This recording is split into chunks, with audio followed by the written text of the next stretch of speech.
Kalau saya baca tentang kisah penaklukan Persia, saya terpaku pada dua sosok penting yang menjadi tokoh utama atau kunci dari penaklukan Persia oleh umat Islam ya. Nah, tapi sejarah tentang kebesaran mereka itu seperti dikerdilkan dengan munculnya tokoh-tokoh fiktif seperti Rambo atau tokoh-tokoh kepahlawanan yang diciptakan oleh Marvel, misalnya seperti Captain America dan lain sebagainya gitu ya. Saya berharap dengan saya share ini, maka generasi muda bisa lebih aware bahwa Islam itu memiliki tokoh keren yang legendaris loh ya. Dan kekerenannya itu luar biasa, epic gitu. Saya coba share ya.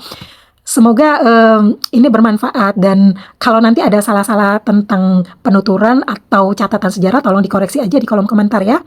Nah, siapakah sosok kunci ini? Saya batasi di dua orang saja yang paling epik, yaitu Panglima Khalid bin Walid dan Panglima Sa'ad bin Abi Waqqas, yang menjadi sosok pahlawan, tokoh kunci kemenangan dalam medan pertempuran terkait sejarah penaklukan Persia.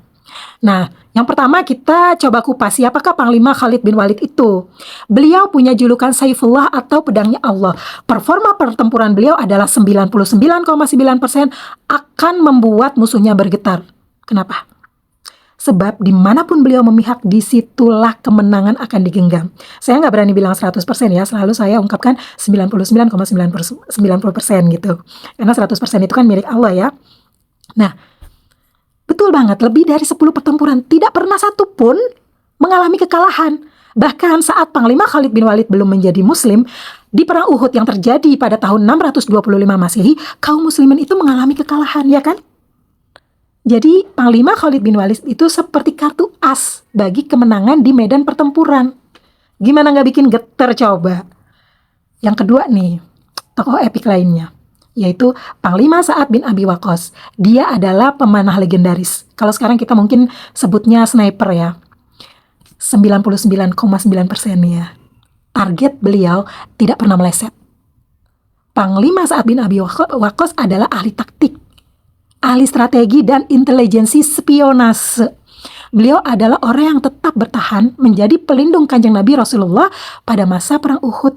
Beliau berhadapan dengan Panglima Khalid bin Walid, betul banget. Dan hampir dalam seluruh pertempuran besar, beliau tidak pernah absen, selalu join. Tapi ngomong-ngomong nih ya, sebelum kita kupas sejarah penaklukan Persia, ada yang percaya nggak sih kalau dalam setiap putaran waktu 100 tahun akan selalu hadir pemain-pemain legendaris atau ulama-ulama atau apapun itu, intinya adalah tokoh besar dunia yang seperti terjadi pengulangan sejarah atau semacam rotasi. Jadi misalnya ada ulama A yang terkenal dengan ajaran tertentu, kemudian 100 tahun lagi akan muncul ulama yang mirip-mirip dengan konsep yang mirip juga. Begitupun dengan penemu atau tokoh perang dan lain sebagainya. Itu akan ada dalam setiap 100 tahun sekali di setiap sudut dunia manapun gitu ya. Coba deh cek di internet timeline sejarahnya seperti apa. Kalau saya sih mengistilahkannya lagu lama aransemen baru ya. Jadi setiap 100 tahun di berbagai belahan bumi ada cerita apa aja, coba dicek ya. Jika benar adanya, mungkin gak sih sosok legendaris Khalid bin Walid dan Sa'ad bin Abi Waqqas ini menjadi inspirasi bagi jenderal di Iran saat ini. Sebab kita, atau lebih tepatnya saya ya, itu dikejutkan dengan banyak fakta plot twist pada konflik antara Iran dengan Amerika dan bestinya Israel. Iran itu kan ternak drone, misil rudal begitu banyak ya. Kemudian juga ada manuver penutupan Selat Hormuz. Yang epik itu perundingan yang tidak kenal kompromi. Jadi oposisi harus tunduk pada poin-poin yang dibawa ke meja perundingan. Kalau nggak mau, go ahead lanjut perang. Epik banget nggak sih? Penuh harga diri, penuh keyakinan. Jadi salah nggak sih kalau pikiran saya itu langsung traveling ke sosok Panglima Khalid bin Walid dan Panglima Sa'ad bin Abi Waqqas. Emang ya, Amerika dan bestinya Israel itu sejak awal udah salah pilih lawan. Mereka mengira penampilan soft spoken, santun, ngalah, yang sebenarnya itu karena mengikuti sunnah Rasul. Begitu kesenggol ternyata kungfunya keluar. Sebab dalam Islam juga diajarkan kalau kita dizalimi ya kita boleh membalas gitu loh.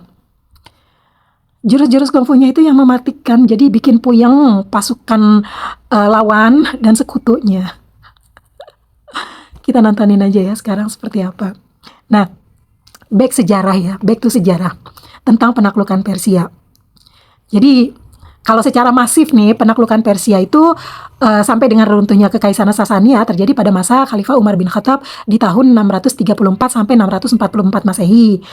Tapi sebenarnya ekspansi sudah dimulai sejak akhir masa kepemimpinan Khalifah Abu Bakar As-Siddiq di bawah komando Khalid bin Walid gitu. Dan secara keseluruhan wilayah Persia berhasil dikuasai pada masa Khalifah Utsman bin Affan. Kalau ringkasan timeline sejarah kira-kira seperti ini ya. Yang pertama adalah pada masa Abu Bakar, pasukan Muslim awalnya memasuki wilayah Mesopotamia atau Irak di bawah kepemimpinan Panglima Khalid bin Walid untuk membuka jalan. Yang kedua, pada masa Khalifah Umar bin Khattab terjadi penaklukan secara masif besar-besaran di bawah kepemimpinan Panglima Sa'ad bin Abi Waqqas yang kemudian memenangkan pertempuran Qadisiyah di tahun 636 Masehi. Nah, yang ketiga adalah pada masa kekhalifahan Utsman bin Affan. Pada masa beliau terjadi perluasan wilayah yang terus berlanjut hingga ke kawasan timur dan utara Persia, seperti wilayah Khurasan dan Azerbaijan yang menandai berakhirnya Kekaisaran Sasania secara total. Sebenarnya faktor utama penaklukan Persia itu untuk apa? Yang pertama adalah penyebaran dakwah Islam keluar Jazirah Arab yang menjadikan Persia sebagai salah satu target strategis. Yang kedua alasannya adalah karena ancaman keamanan. Persia pada saat itu adalah kekuatan besar yang berpotensi menyerang umat Islam, sehingga tindakan proaktif diperlukan untuk stabilitas jangka panjang. Dan benar sekarang Persia menjadi salah satu tameng bagi umat Islam ya. Yang ketiga adalah kelemahan internal Persia. Kekaisaran Sasanid sedang mengalami krisis internal, pertikaian pada level kepemimpinan dan melemahnya kekuatan militer yang menjadikannya rentan terhadap serangan. Jadi waktu yang tepat untuk mengeksekusi gitu ya Persia pada saat itu. Yang keempat adalah ekspansi kekhalifahan untuk melanjutkan rencana perluasan wilayah, terutama setelah stabilitas tercapai di negeri Arab dan setelah selesai perang Ridha gitu. Semoga sharing saya ini bermanfaat dan bisa membuka wawasan terutama untuk kaum mudanya bahwa kita punya sejarah epik tentang pertempuran dan pahlawan-pahlawan Muslim. Sebelumnya mari kita juga berdoa juga ya untuk semua siapapun yang berjuang untuk kebaikan, untuk kemaslahatan umat, untuk kebaikan sesama. Semoga mereka semua diberkahi dengan rahmat Allah. Amin. Al-Fatihah.